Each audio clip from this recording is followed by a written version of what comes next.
சற்று முன் சிஎஸ்கே அணியிலிருந்து விலகினார் பயிற்சியாளர் ஸ்டீபன் பிளெமிங். அதிர்ச்சி மேல் அதிர்ச்சி. என்ன நடந்தது? அதாவது சென்னை அணிக்கு மீண்டும் ஒரு தோல்வி. ஏறக்குறைய இந்த அணியின் பிளே ஆஃப் வாய்ப்புகள் முடிந்துவிட்டது. எஞ்சியிருக்கும் சொற்ப வாய்ப்பையும் அடுத்த போட்டியில் அவர்களே முடித்தும் வைத்து விடுவார்கள். 2020 சீசனுக்கு பிறகு சென்னை அணியின் மிக மோசமான சீசன் இதுதான். அந்த வகையில் ருத்ராஜ் கேப்டனாக இருந்தபோது நிறைய தவறுகள் நடந்தது. தோனி மீண்டும் கேப்டன் ஆனவுடன் அதையெல்லாம் சரி செய்வார் என்றே எதிர்பார்க்கப்பட்டது. ஆனால் போட்டியில் தோனி எடுக்கும் முடிவுகளும் புதிராகவே இருந்தது. அவர் எடுக்கும் சில முடிவுகளில் லாஜிக்கே இல்லாமல் இருந்தது. ஏனென்றால் குறிப்பாக சன்ரைசர்ஸ்க்கு எதிரான போட்டியை எடுத்துக்கொள்ளுங்களேன். பிளேயிங் லெவலில் தீபக் கூடா எதற்கு? சீசனில் தொடக்கத்திலேயே முதல் லெவலிலேயே அவர் இருந்தார். அப்போதும் ஒன்றுமே அவர் செய்யவில்லை என்று டிராப் செய்து பென்சில் வைத்தார்கள். ஒரு போட்டியில் இம்பாக்ட் பிளேயராக வேட இறக்கியிருந்தார்கள். மேலும் எந்த இம்பாக்டும் கொடுக்காமல் அவுட் ஆகி சென்றார். கடைசியாக 10-15 ஐபிஎல் இன்னிங்ஸில் 1-2 முறைதான் 20 ரன்களுக்கு மேலாக எடுத்திருந்தார் தீபக் கூடா. அப்படிப்பட்ட வீரருக்கு எதற்கு மீண்டும் வாய்ப்புகள்?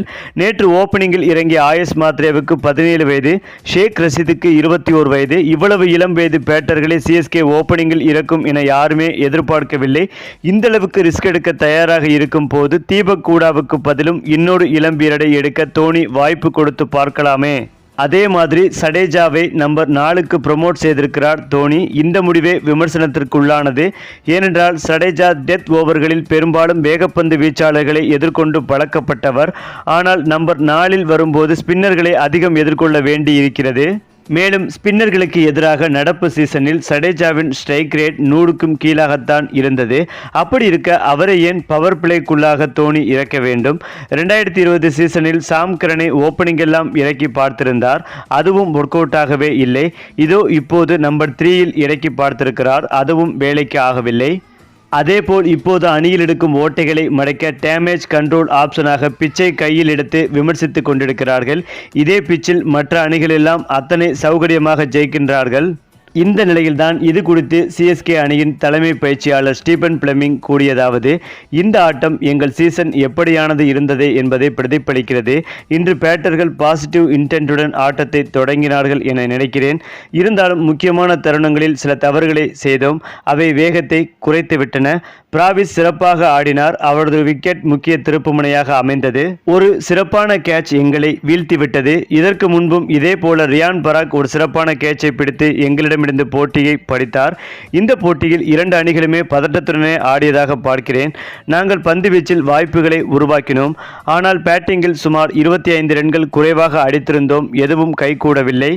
மேலும் சில வாரங்களுக்கு முன்பு ஒரு பத்திரிகையாளர் சந்திப்பில் எரிச்சலில் முடிவில் யார் சோபிக்கிறார்கள் என்பதை மட்டும் பாருங்கள் என எங்கள் அணி கொடுத்த கேள்விக்கு ஒன்றுக்கு பதிலளித்தேன். இப்போதும் எந்த அணிகள் இறுதி வரை சிறப்பாக செயல்படுகின்றன என்பதை பார்க்க ஆர்வமாக இருக்கிறேன்.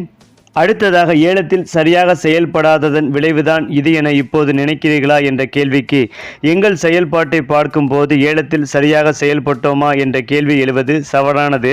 நாங்கள் ஆடும் விதத்தையும் ஆட்டம் எப்படியானதாக மாறி வருகிறது என்பதையும் ஆராய்ந்து அணியை தேர்வு செய்தோம். இதைத்தான் மற்ற அணிகளும் ஏலத்தில் செய்தன. இப்போது அந்த அணிகள் முன்னேறி வருகின்றன. எங்களது நோக்கமும் அதுவாகத்தான் இருந்தது. அதற்கு முழு பொறுப்பேற்கிறேன். ஏலம் என்பது ஒரே நேரத்தில் 25 வீடுகளை வாங்குவது போலானது. மன ரீதியாக உடல் ரீதியாகவும் உங்களை மிகவும் சோர்வடைய செய்யும். இப்போதும் எங்களிடம் நல்ல அணி இருப்பதாகவே நினைக்கிறேன்.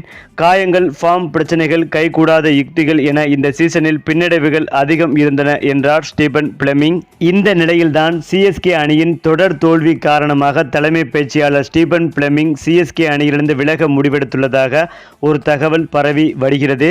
இது குறித்து சிஎஸ்கே நிர்வாகத்திடம் ஆலோசனை நடத்திய பிறகு ஸ்டீபன் பிளெமிங் விலகல் குறித்த அறிவிப்பு வெளியாகலாம் என்றும் எதிர்பார்க்கப்பட்டு வருகிறது.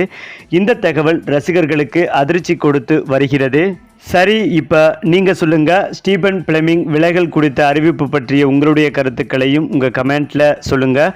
மேலும் இந்த வீடியோ உங்களுக்கு பிடித்திருந்தால் லைக் பண்ணுங்கள், ஷேர் பண்ணுங்கள். மறக்காமல் நம்முடைய சேனலை சப்ஸ்கிரைப் பண்ணிக்கங்க.